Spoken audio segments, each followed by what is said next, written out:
નમસ્કાર વિદ્યાર્થી મિત્રો, આજે આપણે ધોરણ 12 કોમર્સ નામાના મૂળ તત્વ વિષયમાં ચેપ્ટર નંબર 1 ભાગીદારી વિષય પ્રવેશ એમાં ઉદાહરણ નંબર 2 અને ઉદાહરણ નંબર 3 ની ગણતરી કરીશું। આ ઉદાહરણ પાઠ્યપુસ્તકમાં પેજ નંબર 15 અને પેજ નંબર 16 ઉપર આપેલા છે।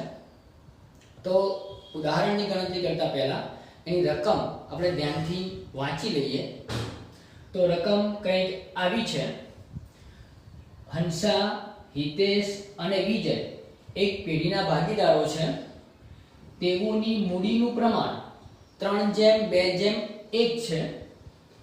हितेश ने तेनुं कमीशन आप्या बाद वधता चोख्खा नफा उपर 10% कमीशन आपवानुं छे, बराबर है। त्यारबाद जो वर्षना अंते पेढ़ीनो नफो रुपया 1,65,000 होय, पेढ़ीनो नफो 1,65,000 होय तो हितेश ने कुल केटली रकम मळशे, बराबर है। तो विद्यार्थी मित्रों, तो अहींया कमीशन आपणे गणवानुं छे। तो कमीशन नी वात करीए तो कमीशन बे रीते आपी शकाय छे। एक कमीशन बाद कर्या पहलाना नफा पर, बराबर है। कमीशन बे रीते आपी शकाय। कमीशन बाद कर्या पहलाना नफा पर, जो कमीशन बाद कर्या पहलाना नफा पर कमीशन गणवानुं होय तो कमीशन नुं सूत्र थाय नफो। कमीशन हमेशा नफा पर अपाय એટલે नफो गुण्या कमीशन ना टका भाग्या 100। याद रखो, ज्यारे कमीशन बाद करे पहलाना नफा पर कमीशन गणवानुं होय तो कमीशन बराबर चोख्खो नफो गुण्या कमीशन ना टका भाग्या 100। અને બીજો વિકલ્પ છે कमीशन बाद कर्या पछीना नफा पर,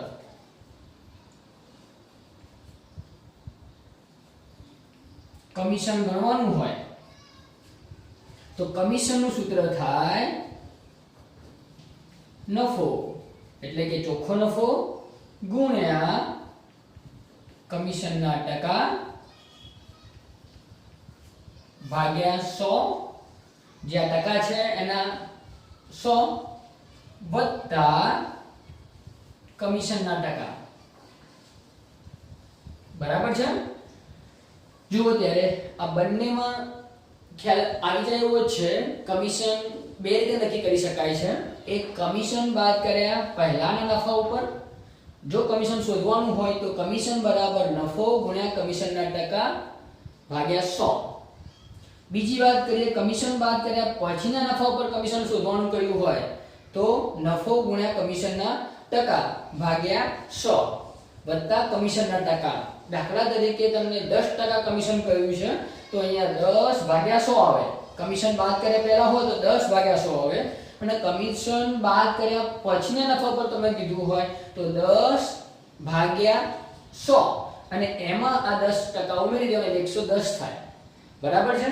आ बन्ने पॉइंट में ख्याल आवी जाय एवो छे। तो अहींया तमने हितेशने कमीशन आपवानुं कह्युं छे तो हितेशने कमीशन केवी रीते आपवानुं छे तो कमीशन आप्या बाद, तो आ पॉइंट आवशे कमीशन आप्या बाद એટલે कमीशन बाद कर्या पछीना नफा उपर कमीशन शोधवानुं कह्युं छे એટલે આપણે આ સૂત્રનો ઉપયોગ કરીશું। તો પહેલા આપણે हितेशने कमीशन આપીશું, बराबर છે। અને ત્યારબાદ વેચની પાત્ર નફો શોધીશું અને વેચની પાત્ર નફો શોધ્યા પછી हितेशना भागનો નફો શોધીશું અને हितेशને કુલ કેટલી રકમ મળશે તો બે રકમ, એક કમિશન અને બીજો નફામાંથી ભાગ, એ બંનેનો સરવાળો કરીશું તો દાખલો આપણો પૂરો થશે, બરાબર છે। તો અહીંયા જોઈ શકાય છે બાદ કર્યા પહેલાનો નફો તો ભાગાકારમાં 100 જ આવે, પછીના નફા ઉપર હોય તો 100 માં કમિશનના ટકા ઉમેરી દેવાના છે, બરાબર છે।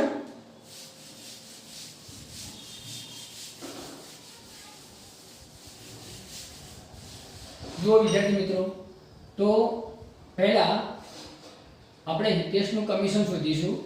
તો હિતેશનું કમિશન સૂત્ર શું કર્યું હતું આપણે?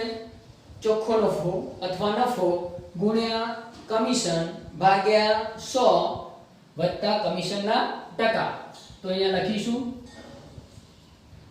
ચોખ્ખો નફો ગુણ્યા કમિશનના ટકા ભાગ્યા 100 વત્તા કમિશનના ટકા. બરાબર છે? તો સૂત્ર પ્રમાણે કિંમત લખીએ તો ચોખ્ખો નફો તમને આપી દીધો છે 1,65,000 ગુણ્યા કમિશન 10% આપવાનું છે એટલે ગુણ્યા 10 ભાગ્યા ટકાના 100. બરાબર છે? અને 10 એટલે અહીંયા આપણે એમાં એડ કરી દઈએ છીએ 110. તો ગુણાકાર ભાગાકાર કરશો તો આનો આન્સર 15,000 રૂપિયા કમિશન આવશે. બરાબર છે? તો અહીંયા હિતેશનું કમિશન મળી જાય છે. હિતેશનું કમિશન શોધ્યા પછી આપણી જોડે જે આ નફો આપ્યો છે કુલ, અને એમાંથી પહેલા હિતેશને કમિશન આપી દઈશું. એટલે કે કમિશન બાદ કર્યા પછીનો નફો શોધીશું આપણે. એટલે કે કમિશન બાદ કર્યા પછીનો નફો એ વહેંચણી પાત્ર નફો કહેવાય. તો અહીંયા લખીશું વહેંચણી પાત્ર નફો. કેવી રીતે મળશે? તો ચોખ્ખા નફામાંથી, એટલે ચોખ્ખો નફો કેટલો છે? 1,65,000. 1,65,000 માઈનસ હિતેશને જે કમિશન આપ્યું છે 15,000 એ બાદ કરીશું એટલે 1,50,000 રૂપિયા વહેંચણી પાત્ર નફો મળશે. બરાબર છે? અને પછી આ નફો વહેંચવા પાત્ર છે એટલે 3 ભાગીદાર વચ્ચે વહેંચી શકાય. હંસા, હિતેશ અને વિજય. પણ આપણને શોધવાનું કોના માટે કહ્યું છે? તો હિતેશને. તો હિતેશના ભાગનો નફો શોધવાનો. હિતેશના ભાગનો નફો. કુલ નફો વહેંચવા પાત્ર કેટલો છે? 1,50,000. તો 1,50,000 આપણે હિતેશને આપવાના છે. 1,50,000 નફામાંથી હિતેશને કેટલી રકમ મળશે એ શોધવાની છે આપણે. તો 1,50,000 જે નફો છે કુલ, આ ત્રણનો છે. બરાબર છે? તો આ નફો નફા નુકસાનના પ્રમાણમાં વેચાય. તો દાખલામાં જોવાનું કે નફા નુકસાનનું પ્રમાણ આપેલું છે. તો જોશો તો અહીંયા તમને મૂડીનું પ્રમાણ આપ્યું છે. ધ્યાન રાખો, કયું પ્રમાણ છે? મૂડીનું પ્રમાણ. એટલે કે નફા નુકસાનનું પ્રમાણ આપેલું નથી. આગળ આપણે વાત કરી હતી, જો દાખલામાં અથવા કરારનામામાં જોગવાઈ ના હોય તો નફો નુકસાન સરખા ભાગે વેચાય.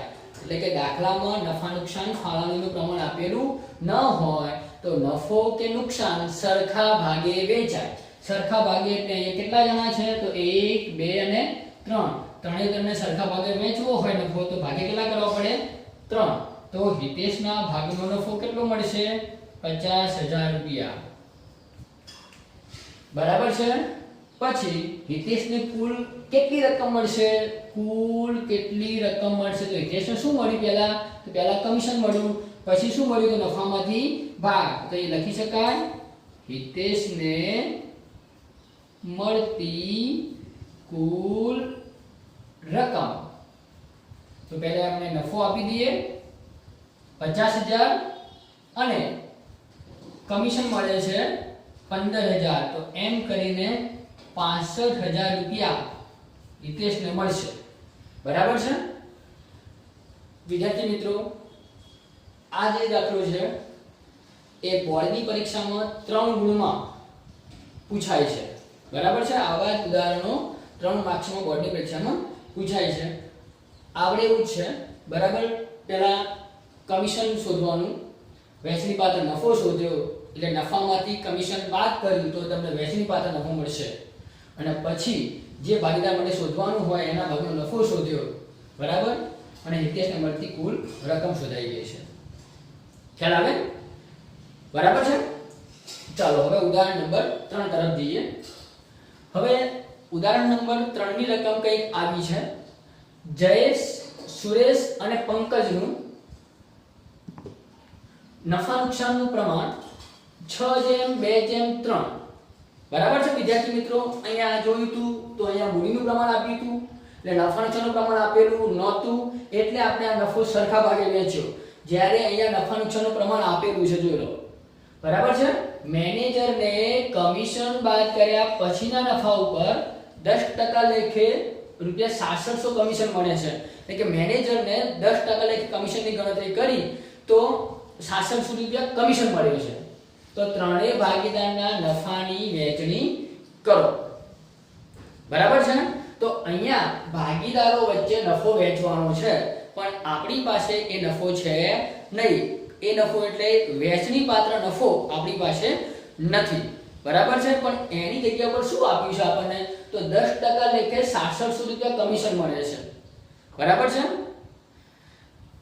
અહીંયા યાદ રાખવાનું છે કમિશન બાદ કર્યા પછીનો નફો એ વહેંચણી પાત્ર નફો છે. બરાબર. તો વહેંચણી પાત્ર નફો તમારે 100 યાદ રાખવાનો છે. કયો 100. કમિશન બાદ કર્યા પછીનો એટલે ₹100. તો ₹100 જો નફો થયો હોય તો એના ઉપર 10% કમિશન ગણીએ તો કમિશન ₹10 થાય. તો ₹10 એ ₹100 નફો હોય તો કમિશન કેટલું છે આપણી જોડે 6700. તો 6700 એ કેટલા એવું ત્રિરાશિક પદ બનાવીને આપણે વહેંચણી પાત્ર નફો શોધીશું. બરાબર છે. તો અહીંયા લખીશું ₹10 કમિશને વહેંચણી પાત્ર નફો ₹100. બરાબર. તમે આ 100 ના 10% કરો એટલે ₹10 થાય કે ₹10 કમિશને વહેંચણી પાત્ર નફો 100. તો 6700 કમિશન તમને મળ્યું છે. મેનેજરને 6700 કમિશન મળ્યું કે ₹6700 કમિશને વહેંચણી પાત્ર નફો કેટલો તો વહેંચણી પાત્ર નફો શોધી દઈએ. વહેંચણી પાત્ર નફો બરાબર 83 પદમાં ખબર છે આપણને 6700 ગુણ્યા 100 ભાગ્યા 10 એટલે વેચવા પાત્ર નફો મળશે 66000 બરાબર છે. તો આ નફો તમને કયો મળ્યો વહેંચણી પાત્ર નફો. અને વહેંચણી પાત્ર નફો ભાગીદાર વચ્ચે વહેંચી શકાય. તો પહેલા ભાગીદાર કોણ છે તો જયેશ ના ભાગનો નફો. બીજો કોણ છે તો સુરેશના ભાગનો નફો.